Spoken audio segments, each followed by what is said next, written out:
Ya sih malam.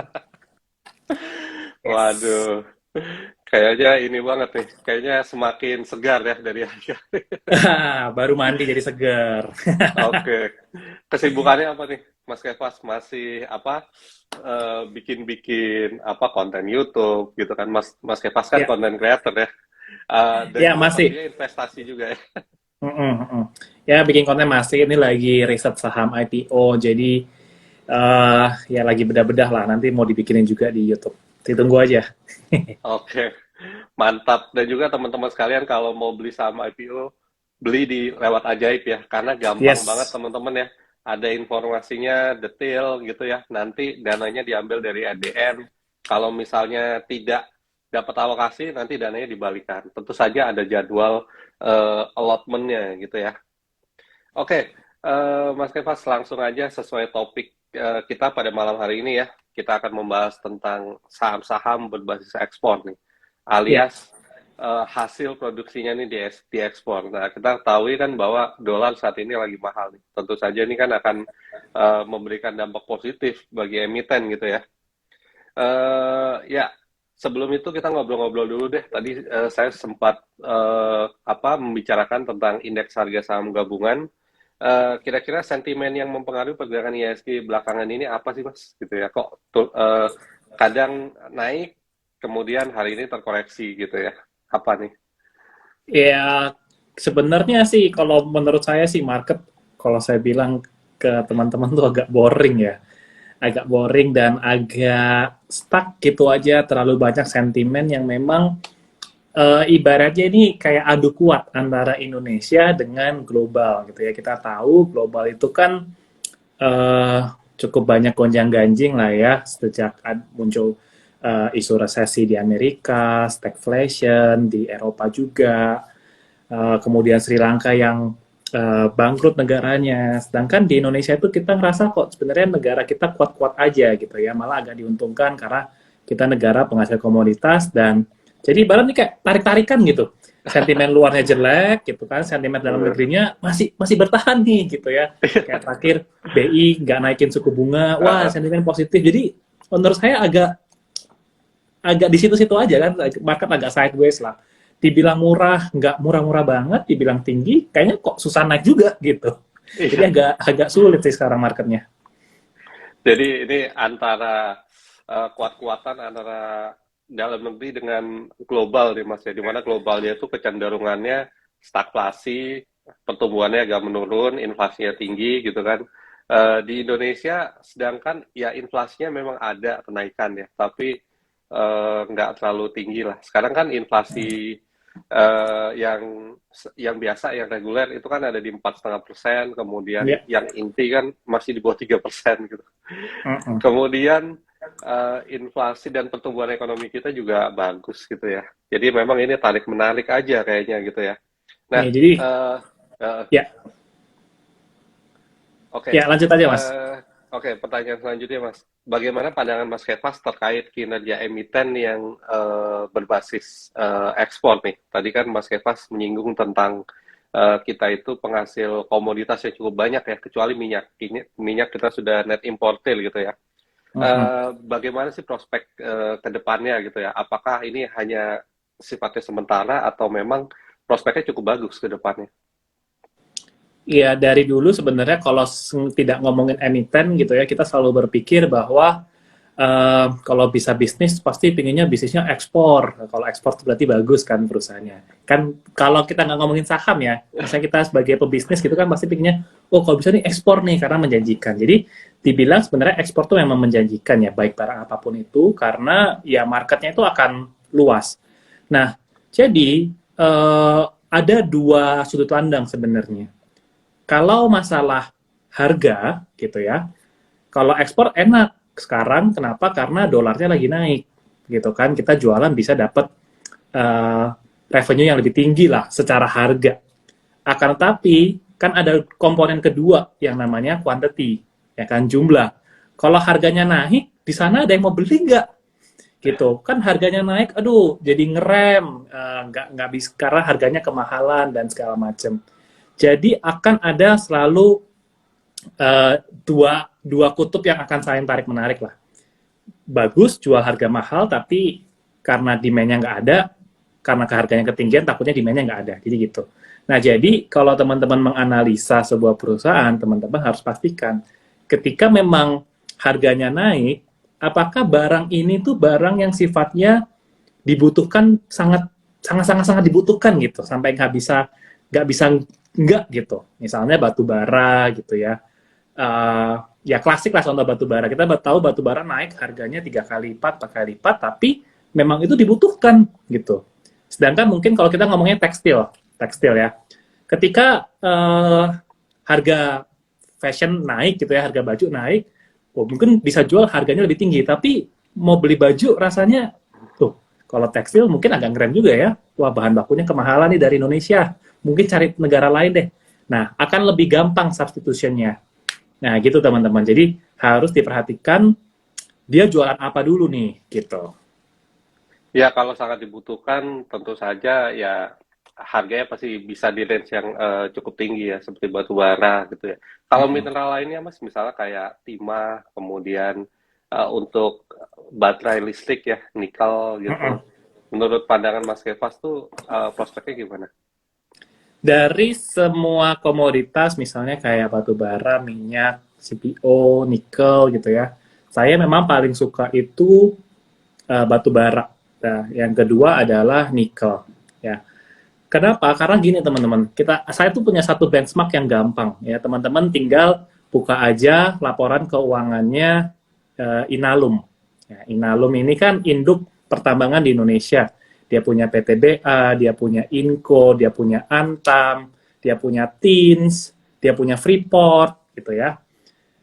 Nah, dari tahun ke tahun, penyumbang keuntungan terbesar Inalum, ya Inalum baru digabung berapa tahun ini ya, cuma sejak digabung itu, kelihatan paling menyumbang paling besar, itu pertama dari PTBA, ya dari batu bara. Jadi bisnis batu bara itu memang yang paling profitable kelihatannya dibanding yang tambang-tambang lain. Yang kedua yang masih agak untung itu adalah nikel. Ya, keuntungannya sih menurut saya juga bagus ya. Nikel tuh bagus. Terbukti misalnya Inco tuh nggak pernah rugi. Jadi meskipun harga nikel naik turun, Inco tuh nggak pernah rugi. Jadi bisnisnya memang profitable. Kalau teman-teman bandingkan misalnya kayak CPO gitu ya, misalnya CPO. Dari dulu harga CPO udah naik turun, kinerja perusahaan-perusahaan CPO juga naik turun kan, banyak kadang rugi, kadang untung, kadang rugi, kadang untung. Tapi kalau Inco, kelihatan dilihat dari Inco doang, yang murni jualan nikel doang, nggak pernah rugi. Jadi, bisnisnya harusnya memang profitable. Ya. Dilihat dari Antam juga. Antam kan kita kenalnya mungkin jualan emas gitu ya. Tapi kalau di breakdown, emasnya kadang untung, kadang rugi. Yang nggak pernah rugi justru dari nikel. Nah, jadi dari pengamatan saya itu, maka saya suka dua komoditas ini, terutama ya batu bara sama nikel, karena dari segi bisnis lebih profitable. Iya, saya juga pernah membaca tuh Mas laporan keuangan dari Aneka Tambang ya. Padahal produksi terbesarnya tuh emas ya, mungkin sekitar Betul. 45 sampai 50%. Tetapi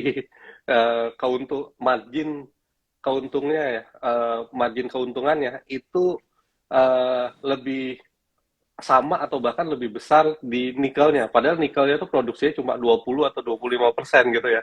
Betul. Jadi ini ya betul sekali sih Mas ya. Sesuai yang pernah saya amati ya untuk Antam ini. Tetapi kalau Antam sendiri, kan Antam ini sebenarnya aneka tambang. Sebetulnya di dalamnya itu yang pernah saya ketahui Mas, tambangnya itu memang yang terbesar emas. Kedua adalah nikel. Tetapi ada yang Ya, lainnya juga kan, ada betul. bauksit, kemudian batu bara juga punya. Namanya juga aneka tambang ya, bermacam-macam tambang. Nah, untuk Antam sendiri prospeknya ke depan gimana ya Mas ya? Karena kalau saya lihat semakin ke sini nih keuntungannya setiap kuartalnya semakin meningkat gitu loh. Ya, kalau saya melihat di laporan keuangan terakhir sih, memang dia ada punya bauksit, alumina gitu ya. eh Ya untung sih, tapi dia porsinya kan juga agak kecil banget ya. Iya. Jadi memang eh ya begitu. Jadi kalau dilihat prospeknya sebenarnya dua sih yang utama ya. Mungkin harga emas memang sama harga nikel ya kalau Antam. Antam menurut saya cukup suka dengan perusahaannya ya sebenarnya, apalagi ditambah dengan prospek nikel. Dan nikel ini kan sedang berkembang ya karena mau baterai listrik dan segala macam. Dan kalau yang saya amati dari Antam, kebetulan saya pelajarin, Antam ini dia kayaknya yang paling ketinggalan tapi dibandingin teman-teman nikel lainnya yang paling belum siap untuk produk nikel yang digunakan untuk baterai listrik. Jadi nikel sendiri kan punya berapa kelas tuh? Ada kelas 1, kelas 2. Ya. Nah, Antamnya nikelnya Antam itu masih diolah jadi ferronikel. Ferronikel itu dipakai buat stainless steel, jadi baja gitu ya. Jadi dia belum main ke nikel yang buat baterai listrik. Memang sudah di planning akan main ke sana ya karena mau diisukan mau kerja sama Tesla dan segala macam, tapi kan belum ada tuh. Nah, sedangkan perusahaan-perusahaan lain itu kelihatannya jauh lebih siap. Dia sudah misalnya Harum sudah akuisisi, Inco memang produknya sudah siap. Apalagi ya? Inco, Harum, Indi lebih ke pengolahnya Mas kalau nggak salah. Jadi dia yang butuh nikelnya malah, nanti dia yang olah untuk jadi komponen baterai listriknya. Nah, jadi kalau Antam saya ngeliat nggak suka. Terus yang terakhir ya mungkin heboh lah di berita itu kan ada kasus yang apa? Kasus kalah banding ya, kalah gugat lah intinya. Gimana tuh Mas ceritanya Mas? Ya saya nggak tahu ya, kalau kayak gitu sih berarti kacau juga ya salesnya ya. Pesen berapa ton dikasihnya berapa ton selisih ya udah jelas kalah lah kalau ceritanya kayak gitu. Ini dan kan kalau disuruh ya? Kalau disuruh nutup kerugian gitu. Iya, kerugiannya dibilang dendanya 1 triliun lebih. Ya itu sih labanya akan susah naik ya berarti tahun depan atau tahun ini nih. Kalau memang dia bayarnya harus tahun ini ya. Jadi ya itu sentimen kurang bagus lah. Makanya kan harganya cukup turun ya. Cuma ya kalau turunnya sampai kelewatan malah bagus sih sebenarnya. Ya kan siapa tahu mau nyerok kan kalau harganya turun banget. Iya sih, iya. Nah ini kan dengan dibelinya emas begitu banyak itu kan ada margin keuntungan juga kan sebetulnya kan. Jadi kalau nggak salah belinya 7 ton gitu kan. Nah dari 6 tonnya ini kan ada keuntungan gitu ya. Kemudian dibayarkan ke 1 ton itu gitu ya. Nah ya ini memang ada kalau nggak salah pihak Pak Budi Saidnya tuh pakai harga ini Surabaya, kemudian ternyata yang menentukan harga pusatnya gitu ya. Nah ini memang ini akan menjadi sentimen sih yang nanti patut diperhitungkan. Nah ini memang kalau seperti ini mungkin kita sebaiknya menunggu ya kejelasan dari pihak corporate sekretarinya Antam gitu. Kira-kira seperti apa ke depannya gitu ya Mas ya. Kita mungkin nggak bisa berspekulasi karena kita bukan pihak dari emitennya gitu ya. Mas mau nanya lagi nih, industri apa aja sih yang kira-kira terkena efek positif dari commodity boom ini ya? Misalnya kan kita tahu ya commodity super cycle ini kan ada batu bara, yang lainnya juga naik, mineral gitu ya. Nah kira-kira industri-industri lainnya dan juga kira-kira contoh emitennya yang terkena spillover positifnya apa sih Mas? Oke, yang pertama itu dari bisnis mungkin udah banyak yang bahas lah properti, ya kan. Setelah harga komoditas naik, properti naik karena banyak orang kaya baru. Which is logikanya masuk akal sih, ya. Tapi kalau yang saya pelajarin ya, pas komoditi boom yang dikaitkan dengan properti itu kan sekitar tahun 2012-2015 gitu ya. Nah, properti boom itu kalau saya perhatikan dia tidak akan boom kalau industrinya tidak boom. Jadi sebelum tahun 2015 properti boom, yang boom duluan adalah industrial boom. Ini yang saya pelajarin ya. Tapi katanya nggak banyak bahas. Jadi harus industrinya yang harus bangkit dulu gitu. Artinya apa? Pembelian lahan industri itu semakin banyak perusahaan luar yang berinvestasi di Indonesia. Sehingga lapangan pekerjaan banyak, makanya orang butuh rumah, gitu. Nah, jadi, kalau saya melihat, mungkin sebelum properti, saya melihat ke industri yang sebenarnya basic lah, yaitu manufaktur atau barang baku. Seharusnya mereka dulu yang akan lebih menikmati. Loh, kok bahan baku? Kan bukannya bahan baku tuh akan malah naik ya, gitu. Nah, saya nggak coba mikir jangka panjangnya adalah, oke, sekarang harga komoditas dan harga bahan baku akan naik. Otomatis, semua perusahaan yang mensuplai bahan baku, itu pasti akan naikin harga, Mas. Ya kan? Harganya udah di riset naik, dan kemudian mereka akan berpikir, kalau harga komoditasnya turun, saya udah nggak perlu nurunin harga lagi. Gitu. Jadi makanya setelah komoditas cycle-nya turun, yang diuntungkan menurut saya harusnya industrial dulu. Yang bahan baku, kemudian yang manufaktur, yang ya perusahaan-perusahaan yang pada umumnya lah yang jual produksi gitu. Nah, menurut saya lebih ke arah sana dulu. Sebelum nanti berikutnya mungkin baru ke properti. Tapi saya rasa agak jauh sih ke properti. Dan, Ini masuk, ya, menurut saya nah, masuk akal juga, Mas, gitu ya. Sepanjang pengamatan saya tentang kinerja indeks, Mas. Jadi indeks kita kan ada 12 sektor ya, indeks sektor yang ya, saya maksud ya. Itu memang yang pertama yang naik cukup tinggi itu secara year to date ya. Itu pasti kan energi gitu, Mas ya. Sorry, bentar. Pertama energi gitu ya. Kemudian energi ini kan perlu diangkut ya. Nah ini transportasi naik juga gitu ya. Kemudian yang terakhir tuh sektor industri. Itu menjadi yang ketiga, Mas. Year to date-nya gitu kan. Berarti ini kan saling keterkaitan ya. Jadi betul juga ya. Jadi ketika ada commodity boom, itu mungkin industrinya gerak dulu gitu ya. Baru ya, properti juga positif, year to date juga bagus ya. Kalau kita lihat, properti, nah kayaknya properti masih lesu ya. masih lesu ya. Tapi Masih katanya lesu. banyak yang beli juga, Mas. Kan suku bunga tetap nih. Ya, Sebelum naik, banyak yang ya. beli dulu nih Sebenarnya untuk gitu sih, bener emang. Kalau yang pada bisa beli rumah dulu deh sekarang sebelum naik iya iya. bunganya. Eh, apalagi ditakut-takutin ya sama Bu Sri Mulyani katanya nanti milenial nggak mampu beli rumah gitu kan.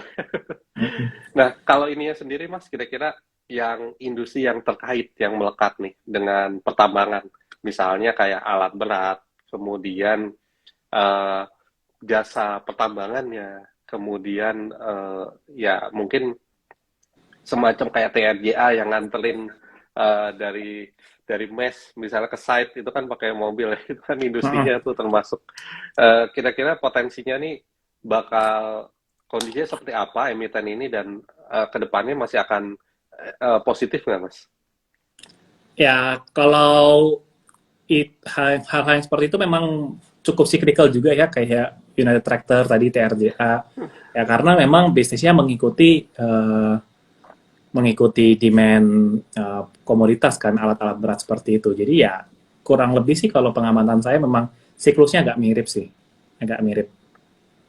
Iya, jadi ya memang mirroring ya. Kalau misalnya dari intinya inti usahanya aja pertambangan itu memang kalau lesu ya dia ikut lesu. Saya dengar juga Betul. kalau jasa kontraktor pertambangannya itu kalau misalnya harga komoditasnya naik, maka nilai untuk jasanya itu juga si kontraktornya itu juga mengalami kenaikan ya Mas ya. Kalau Iya, misalnya kayaknya turun, sih gitu sih.